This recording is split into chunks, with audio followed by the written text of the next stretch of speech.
Be confident, be bold, be authentic, but don't forget to take action. This is Ordinary to Badass, where our stories empower women to step into the spotlight of their own lives and pursue what they're truly passionate about. It's time to step into the arena and become more than just extraordinary. It's time to become a badass with your host, Marie Sonneman.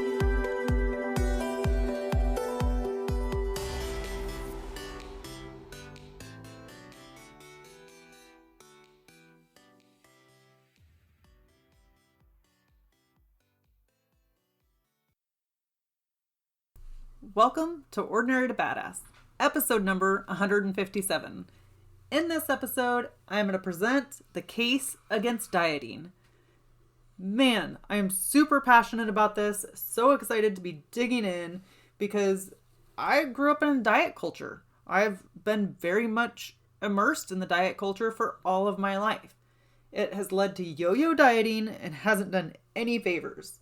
In case you don't know, I have been going through health coach certification and have learned so much. I'm probably about 7 months in of a year-long program, and I'm now officially able to start health coaching, but it has been transformative to me. And I've realized it's not about the numbers. It's not about the weight on the scale or the size of your jeans. It's also not about doing a one-size-fits-all diet. And I want to jump in and talk about some of that today. So I know you're absolutely going to love this episode. If you're digging Ordinary to Badass, I would be super grateful if you shared it with a friend. Or if you went onto iTunes and left a 5-star rating and review. Every single review matters so much. I really appreciate you for taking time out of your day and leaving a rating and review. And then, of course, if you do that, take a screenshot, put it on Instagram, and tag me at Ordinary to Badass. I definitely want to say thank you for taking the time out of your life to do a rating and review. All right, let's get to the episode. I know it's going to be so epic. I'm excited.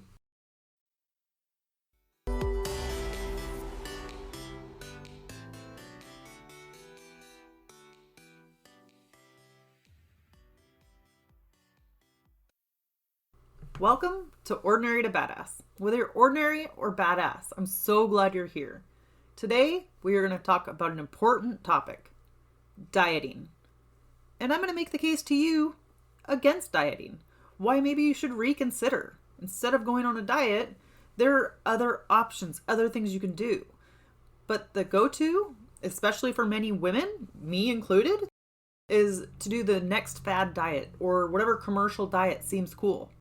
So let's discuss it a little bit. Let's get into it. Reasons why maybe you don't want to do a commercial diet. Just because it's commercial doesn't mean that it's healthy. All right. Who has ever said this?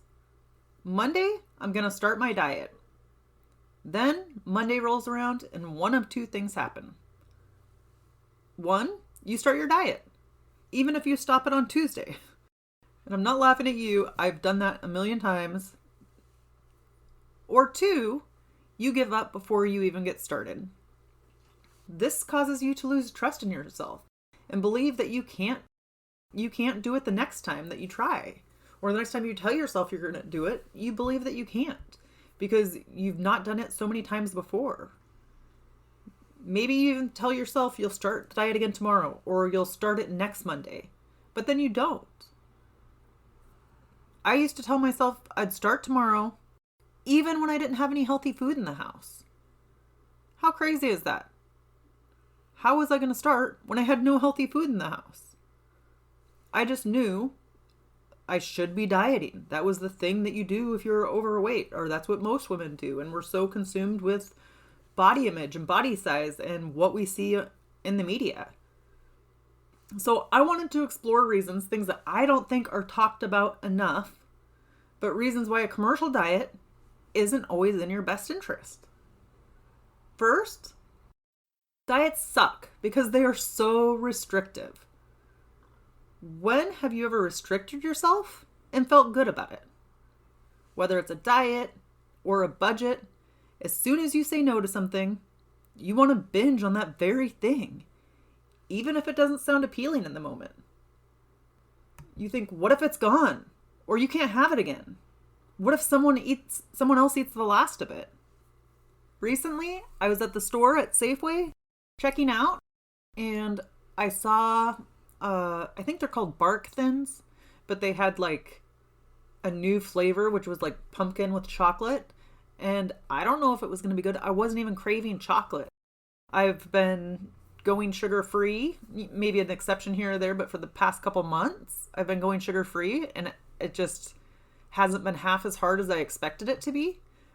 But one of the hardest things is your mind. Like when you know that you're not trying to have something or you can't have something, then you want it. And so I saw those Bark Thins, and I was like, it's pumpkin. It's limited. It's not around all the time. Maybe I should get it because it's right there at the checkout. And then you feel like, oh, I got to make a decision. I got to make it now. What if I don't make it? Or what if it's gone? It's only seasonal, so it could be gone.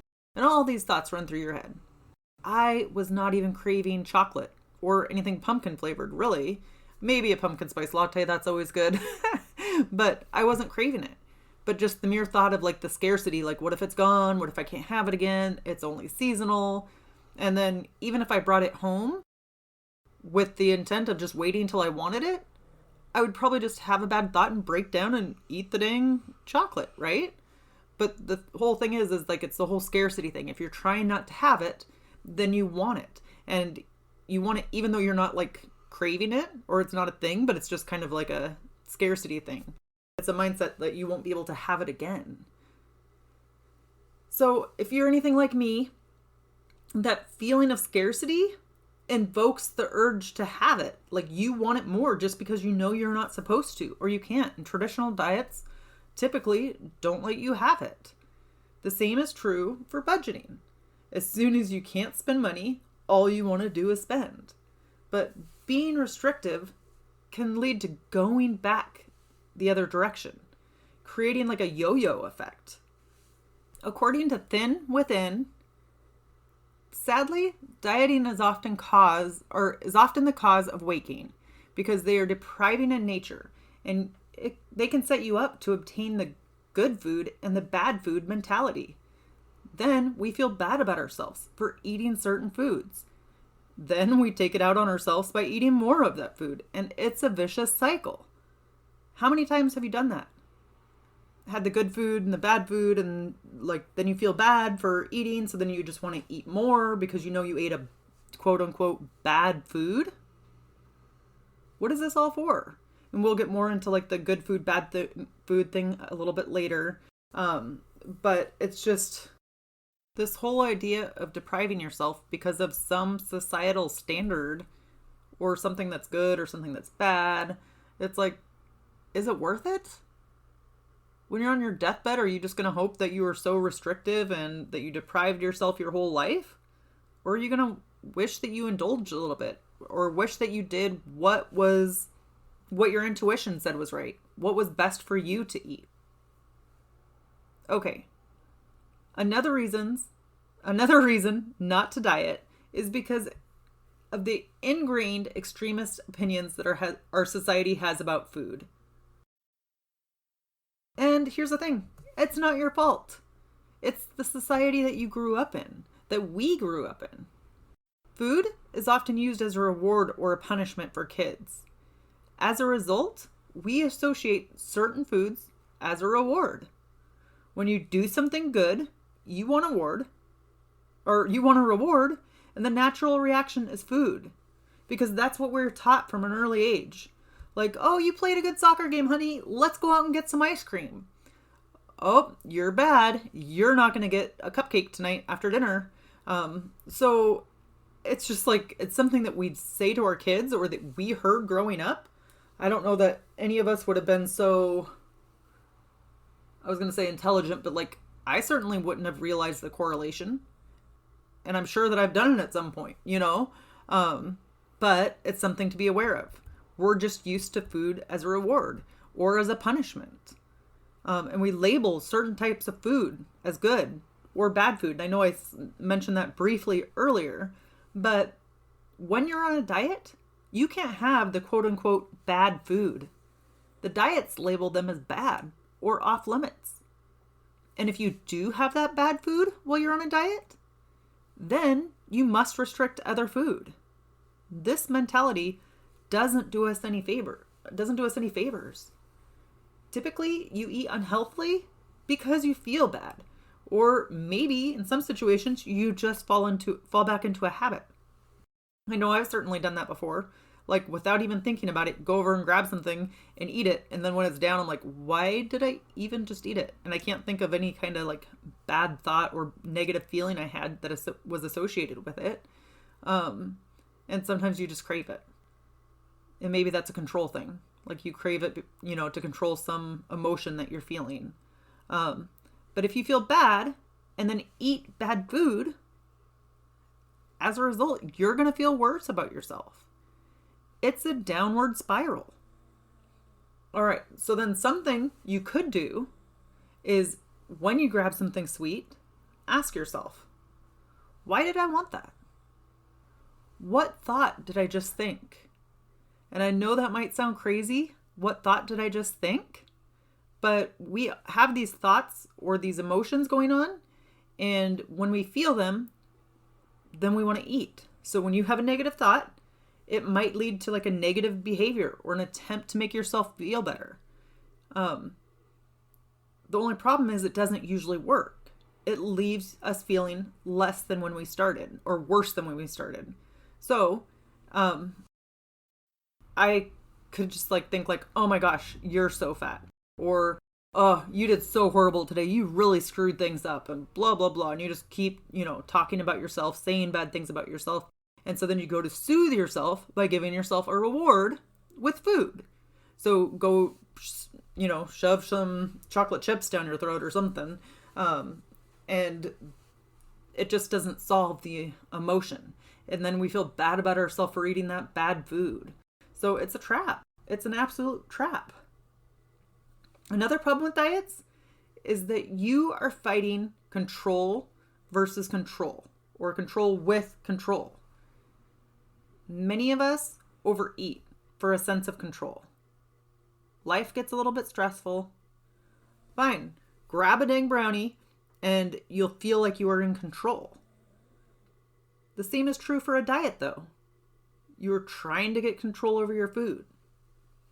How can they say, because often it's said that you're trying to get control with your emotions by using food. So how can they say stop trying to control your emotions with food? But in the next breath, they're suggesting that you control your emotions with a diet? A diet doesn't fix emotions. That won't work. How about you give up control and trust that you know what's best for yourself to eat? You know what's best for your body.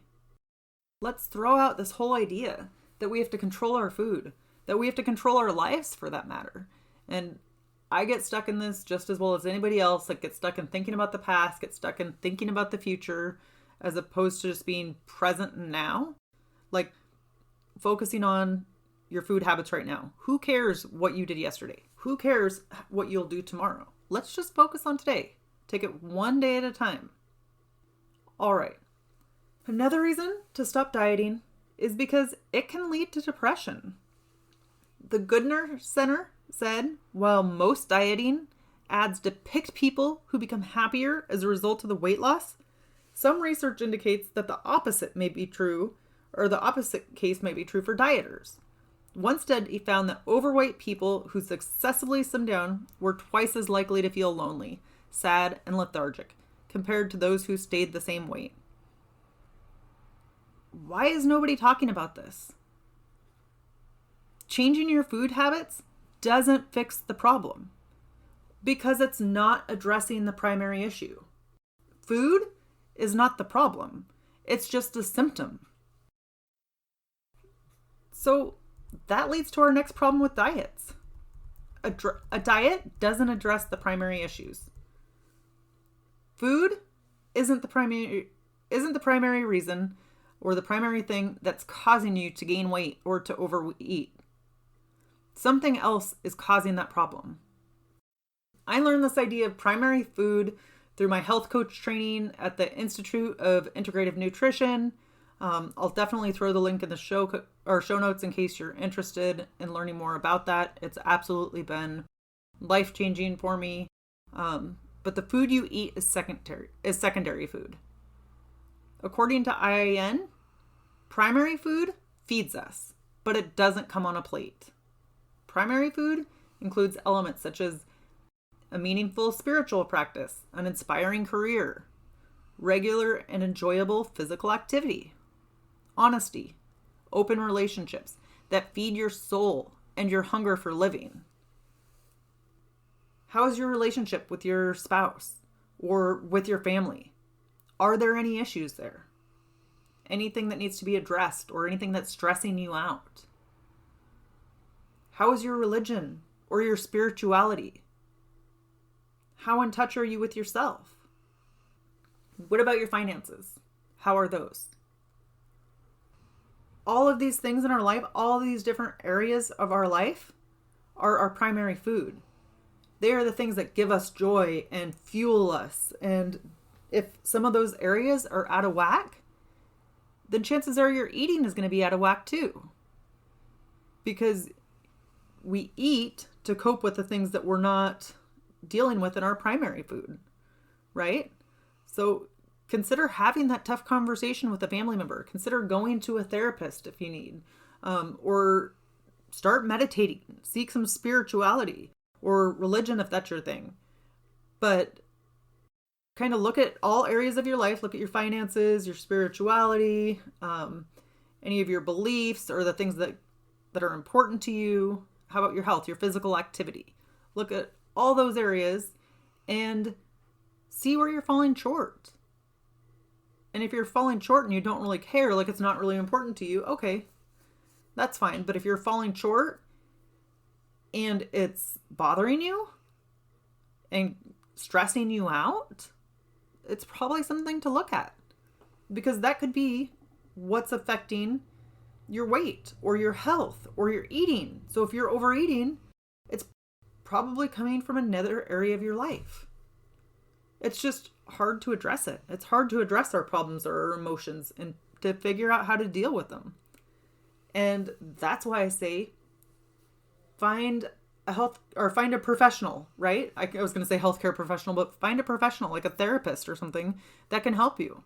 You can also find a healthcare professional or a health coach, which I am doing now, is health coaching, and I'm absolutely loving it. Because I went on my own journey. I'll be honest with you, 100% selfish. My journey was absolutely selfish because I've been a yo-yo dieter all my life, overweight, underweight, like the Oprah effect. And I just didn't want to go the rest of my life with the same habits. Because I'll be honest with you, even when I was underweight, I wasn't eating healthy. I was never eating fruits and vegetables. Never ever drinking water. Maybe a little bit during a marathon, but that's about it. I would just not drink it. I'd be like, I'll get my water and my coffee. That's not healthy, right? But I was ignoring it. So even when I was on a diet, or even when I was underweight or thin, it wouldn't be a healthy thin. I would still eat those unhealthy foods, or I wouldn't eat fruits and vegetables or drink water. So just because you're on a diet doesn't mean that it's healthy for you. And typically, you know when you have felt your best. Now, I'm not 100% against diets. If something has worked for you in the past, fine, do it. But what I do think is if we want a diet to be something that lasts long-term or gives us long-term results, then we have to do the work. We have to do the work in all of those areas of our life, like a spiritual practice or not an inspiring career, or just a career that you love and that gets you excited to get up in the morning, or some sort of physical activity and healthy relationships. All of those things are the primary food. All of those things impact how you eat, what, like overeating or what you're eating. So consider that. Look at the areas of your life and look at where you want to improve. Maybe write down the 8 most important areas of your life, or the 8 things that are most important to you, and then rate them on a 1 to 10, how you feel about them. So if you're feeling good, you give it a 10. If you're not, you give it a 1, right? But then those things that are 1s, consider working on those. How can you make those 1s a 10? It's not about the food. I know we always think it's about the food. The food is just a symptom. That's it. It's a symptom of the primary issue. But nobody's addressing the primary issue. So, in conclusion, the reasons why you don't want to diet is because it's restrictive and are ingrained extremist opinions that society has about food. Also, because you are fighting control with control. And dieting can also lead to depression. You are a badass and you have an amazing body. It does so much for you. It's time we appreciate it. So don't let societal expectations change your opinion about yourself, or don't let the things you see about women and how their bodies are in the media, don't let that affect how you should feel about yourself. You know what is right for you and your body. It is ingrained in you. So start making small changes that you know are good for you and your body. As a result, you'll be more likely to I cannot talk today. As a result, you'll be more likely to be fulfilled with the food that you're eating and fulfilled with your body. And you're going to feel healthy and happy and much better than if you were on some diet just because somebody told you to be on a diet or you thought it was what was expected of you. It's much better if you do things that feel good for your body. Maybe you just eat food that you like. Not to say that all has to be sweets, but if you hate food and you're doing it to do the next fad diet, how is that going to help you?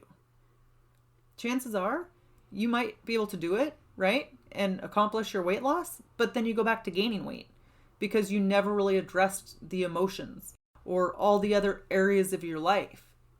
So you dealt with the secondary issue, which society would have you believe is the thing to do. But you have this whole huge primary issue of all the elements of your life that you never dealt with. If you want to jump on a free coaching call with me and talk more about this, I would absolutely love to. This is like lighting me up because this has been a constant struggle for me in my life. And so now that I actually see it so clearly, it's making me really excited because I want to teach other people the stuff that I'm learning. And I know it's going to rock your world like it has rocked mine. Seriously though, it has been so amazing. So take a screenshot of this episode and send it to me on Instagram at Ordinary to Badass, or you could find me on Facebook at Ordinary to Badass, and send me a message, DM me, and say, hey, I want that coaching call, or I'm interested in this. We often cannot do this alone, so I would absolutely love if you sent me a message on Instagram or Facebook and let me know if you're interested in a free coaching call. Let's chat about this because a lot of other people are not talking about it, and it's so powerful. This could change your life from yo-yo dieting to being consistent, being steady, actually loving your body, loving yourself right now as you are. Oftentimes we say, oh, when I'm skinny, when I lose 10 pounds, when I lose 50 pounds, when I lose this, then I'll feel that. Guess what? If you're not happy with where you are right now, you're not going to be happy 20 pounds from now, 50 pounds from now, whatever it is. It starts right now and loving yourself where you are. And I want to help you do that. So definitely reach out to me on the gram. I would love to talk with you about it. It lights me up. And then, of course, tune in on Thursday. Thursday, we're going to talk about why bioindividuality is so badass. Because you know what? One size fits all? Meh, let's throw that away. When it comes to a diet, one size doesn't fit all. And one person's food is another person's poison. So let's start eating in a way that's individual to you, in a way that works for you, instead of doing what is expected or what the commercial diets are doing. If that hasn't worked for you up until this point, why would it work for you now? Let's change the narrative. Let's start doing things different in a way that feels good to us. All right. With that, we'll end the show. To all the badass women out there staying in the arena, wherever you are, whatever you're doing, own it, and get after it.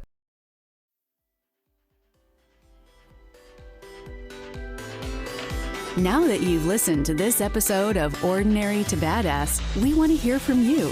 Go to our website, ordinarytobadass.com/podcast, and submit your own experience on how you took your life from ordinary to badass and get the chance to be on a future Spotlight episode of the show. That's ordinarytobadass.com/podcast. While you're waiting for the next episode of the show, wipe off the sweat, dust off the dirt, and get back in the arena.